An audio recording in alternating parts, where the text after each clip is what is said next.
Okay. Anybody hear me this time? I think I'm seeing the needle move on me right here. Okay. All right, we got off to a false start again tonight. This is the second time this has happened to me. I'm not quite sure what's happening. I checked my mic settings before I get started, but it looks like we're okay. Let me All right, I'm waiting. The folks that I had three people live with me in the room in the opening seconds of the stream, and hoping for them to join me. Who do I have with me right now? Can you hear me? All right. Okay. I don't know. I didn't do anything different. I just stopped it down and restarted. So I didn't. All the settings were correct. They just chose to not happen the first time. All right. Well, I hate that. Off to a sloppy start, but that's okay. I'm here to talk tonight about. I'm getting away from all the different competitions and what's going on with the U.S. soccer team, and I just want to talk about. Give a little one-on-one lesson, something a little bit more basic about the game itself. So, as you can tell from the thumbnail, tonight's video is going to be about the field markings, and I just want to jump right into it. This may be a very short video, but that's okay. My original intent with this channel was to make very short videos, and you'll see before I started live streaming, most of them were under 15 minutes, and so uh, let me see here. Give me just a second to set this up, and I will see what's going on. Okay, yeah. All right. So we're going to get into the actual markings on the field and what this stuff looks like. Okay, so here we go. This is a soccer pitch. All right. So first of all, I can tell you that hey Chuck, how you doing? Well, I know Chuck has told me he's still learning about the game. So some of these lines are going to be obvious, right? And you know what? Before I go any further, I learned a little trick. I'm gonna make my mouse a little easier to see. How about that? Okay. So, so first of all, let's talk about the dimensions of the field. There is a range of acceptable measurements according to FIFA. There's a range, but typically what you see, especially for international matches and what the top leagues, certainly aim for. American stadiums don't always account for this, but anyway, generally speaking, you're looking at a field that's about 120 yards long and 75 to 80 yards wide. 120 by 75 is typically what you see. Okay, and so I want to go over some of the basics here. You can kind of guess at what some of these lines are for. Let me see. So obviously around the edge here, this is going to define your out of bounds, right? Well, the sideline is not called a sideline in soccer; it's called a touch line, and the line here is called the end line. Okay, END. So the main difference here between this and what you might be used to in American sports is that the line is in play. So if the ball is touching the line, it is not out of bounds. Okay, that's the biggest thing. The ball has to be completely 100% beyond the plane of the outer edge of the line. The ball can be touching the line and the player can be out of bounds, dribbling the ball, and it's all good. It's still in play. All right. So it's kind of the opposite of how American football works. And the ball does not have to touch the ground to be out of bounds. It's not like basketball either. If the ball can be in midair, never touch the ground, and as soon as it's crossed that plane, it's out of bounds. Okay. So on the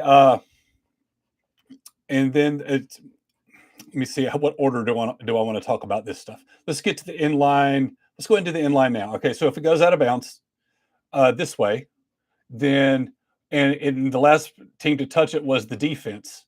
That's when you get a corner kick. All right. Now these are the obvious ones. These are ones you probably can already figure out from context. But that's your corner box. And again, the ball can be, as long as the slightest part of the ball is touching the plane of that line. In other words, the contact it's making with the ground could still be on the grass outside the line here. But as long as the curve of the ball is breaking the plane of this outer edge of the line, it is still a legal placement. So you can put the ball here. And there's strategy involved where you have a right-footed or left-footed kicker, whether you want the kick to come in swinging or if you want it to go out swinging. It depends what you want, all that kind of stuff. If the last team to touch it as it crosses the end line is the offense, then it becomes a goal kick. And that's just where you don't get to punt it. You have to place it on the ground and kick it from there. I'm going to talk more about goal kicks in just a second. All right. So this big spoiler alert, this line in the center of the field, it's called the center line, but there's a reason it's here. It's not just for looks. The reason for this line is it's the back boundary of the offside line. In other words, it is impossible for an attacking player to be in an offside position if he is on his half of the field. Okay. And so what you'll find that the assistant refs, that work the sidelines, you see them constantly moving up and down the line. That's because wherever they are is where the offside line is, and just the action of the game determines where that is. So you'll see them always moving up and down, but they never go past the halfway mark. And typically, I mean, always, the other assistant is on the other half, and they're also stopping at the halfway mark because the offside line stops right there. So there's the half line mark. That's why that line is on the field, is to help with that offside, that portion of the offside rule. Okay, we have three spots. We have penalty spots, and we have the center spot, and these are marked on the field because these are known places where free kicks can happen. Free kicks can happen anywhere on the field, but it's determined by the action and the flow of the game. These are spots that can be predetermined. So they go ahead and get marks on the field. With any free kick, whether it's a direct kick or an indirect kick, the defensive team is required to give 10 yards of space in any direction. Okay. Now, the attacking team it's not absolutely required. In the flow of play on a direct kick somewhere on the field, the attacking team can choose to take it quickly. And if they stop the ball, if it comes to a complete stop and they restart quickly and go, and the team is encroached within 10 yards, it doesn't matter. The attacking team chose to do that, and that's okay. But on kickoffs, that 10 yards is required, and that is what this circle is for. Okay, this is a 10-yard radius, and so what you'll find is that on all kickoffs, you'll notice that there are never any defending players inside this circle, and that's what it's for. That's to make it clear to everybody, this is the 10-yard boundary, and you can't go inside it for this free kick. All right. I'll go ahead and talk about this one right now. This is the big mystery. This is the one a lot of people don't know about. Can you guess what it's for? I'm not looking at the chat right now, but it's also for the same reason as the center circle. This is where penalty shots are taken, and the opposing team is required to stay 10 yards away. And so the way it works out is that as long as the defensive team is outside the box, well, let me put it this way. On penalties, they're required to be outside the box, but at the same time, they also cannot be within 10 yards. And so this is added. This is a part of that 10-yard radius from the spot. And so defensive teams have to stay outside the box and outside the arc when penalties are being taken. That is why that is there. So that's the one a lot of people don't know a lot about, but there you go. Okay. This is the penalty box. It's 18 yards from the end line to the edge of the box. This is the area where goalkeepers can use their hands. Once they're outside of this area, they're treated like any other field player. And direct kick infractions that happen within the penalty box result in the penalty kick. Okay. Here's your goal. It's 8 yards wide by 8 feet tall. The 6-yard box. What's the 6-yard box for? So the 6-yard box, number one, is this is the boundary for taking goal kicks. Remember, the goal kicks are the opposite of corner kicks. When it goes over the end line, but it belongs to the who was the defending player gets the ball at that point. It's restarted with a goal kick, and it's restarted from within this box. And typically, they put it right on the line. Okay, and typically it's taken by goalkeepers, but it doesn't have to be. But the ball does have to be within this box. The other thing it does is it provides a visual reference for the goalkeeper to help him know where he is in relation to the goal behind him. goalkeepers learn how to position themselves, orienting to this box without having to always look over their shoulder and look at the net behind them. Okay, and there is one more thing, and this is the fun part for me that I wanted to talk about too, is if there is such a thing as indirect kicks taken from inside the penalty box. In other words, there can be an infraction that occurs in this area, and it does not result in a penalty kick one-on-one with the goalkeeper. Instead, it's an indirect free kick where the defense is allowed to set up a wall. And that's not necessarily going to be a minimum of 10 yards distance from the goal, because one purpose for this box is that indirect free kicks have to be outside of it. If an indirect infraction happens in here, then the ball has to be at least outside the box. And the team can still set up a wall, and it leads to some really funny, to me, this is just hilarious. But this is the type of situation that can happen in a game. It's, to me, this is funny. But so you might ask yourself, when would this happen? Because aren't penalties that are committed in the box, aren't they penalty kicks? Well, direct kicks are, and that's typically involving fouling an attacking player. But indirect kicks are going to be minor infractions that typically don't involve touching the other team. Like generally, these are goalkeeper errors, like they mishandle the ball. Maybe they pick up a back pass with their hands, or something along those lines. If there's some technical infraction that the goalkeeper has committed, then it is against the rules and it has to be enforced. But it also didn't involve the fouling of an opposing player, so it doesn't warrant a direct kick. And so you get these situations. You might ask, well, what's the difference between a direct kick and an indirect kick? I don't want to get too far in the weeds of that tonight. That's probably going to be the topic of a future video, or it may come up in the AMA. But I can tell you that with the difference between how they're executed is an indirect kick cannot be shot directly on goal. At least two attacking players have to touch the ball for the goal to be valid. As you can see, this guy's getting ready to shoot on the goal, but this guy's going to tap it for him. He's going to touch it so that he can take what's essentially a direct kick. But if only one player touched this and it went in the net, it would be a goal kick. It would not be a goal. It would not count as a score. So anyway, that is what I have. I think I covered everything: the center line, the center circle, the arc, all the parts of the penalty box. Let me check with the chat. All right. So anyway, what do y'all think? That's it.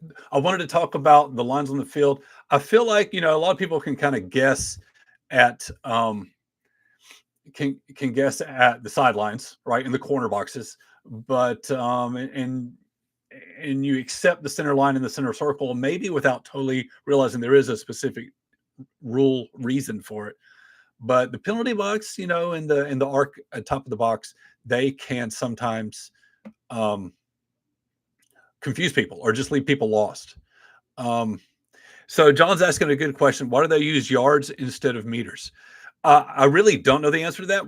When you look up dimensions for a soccer pitch, it's given in meters and it's given in yards. They give both.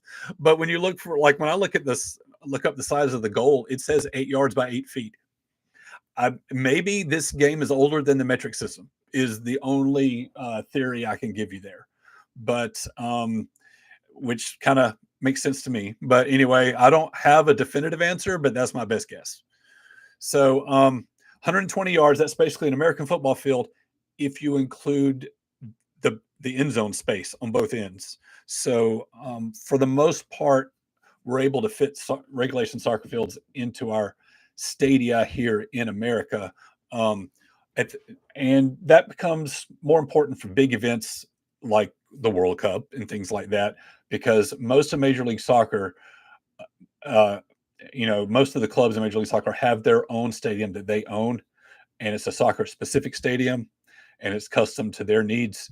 And that stadium ownership has been a major part of the MLS business plan. And I think a big reason why the league has been able to succeed. All right. So, I'm gonna kind of promote. I'm gonna change gears and start to wrap this up. But if there are any questions at all about the soccer pitch, about the markings on the field, if there's anything that I wasn't clear about or I presented it in a confusing way, just let me know, and I'll kind of recap that part. But I want to say this: we have the final, the makeup game for the U.S. Open Cup quarterfinal is tomorrow. It's kind of funny because it's between Philadelphia and Red Bulls, and they're scheduled to play each other in the regular season on Saturday. So they're going to be playing each other twice, just days apart. Anyway, Leagues Cup is taking the week off this week. I don't know exactly why. I can't imagine that they took it off just to make room for that Open Cup quarterfinal makeup game. But as it works out, that's how it's going. So they will. Leagues Cup quarterfinals will pick back up next week. The U.S. Open Cup match tomorrow night is available for free on the Golazo Network. It is a channel on Pluto TV that anybody can get, and it does not cost anything. The last thing I want to say is I don't think I've ever promoted it here, but I do have an American Soccer Quick Kicks Facebook page, and often I will post stuff that's kind of complimentary or supplementary to the stuff that we've talked about on the live streams. So if you're not already following the page, do me a favor, just follow it.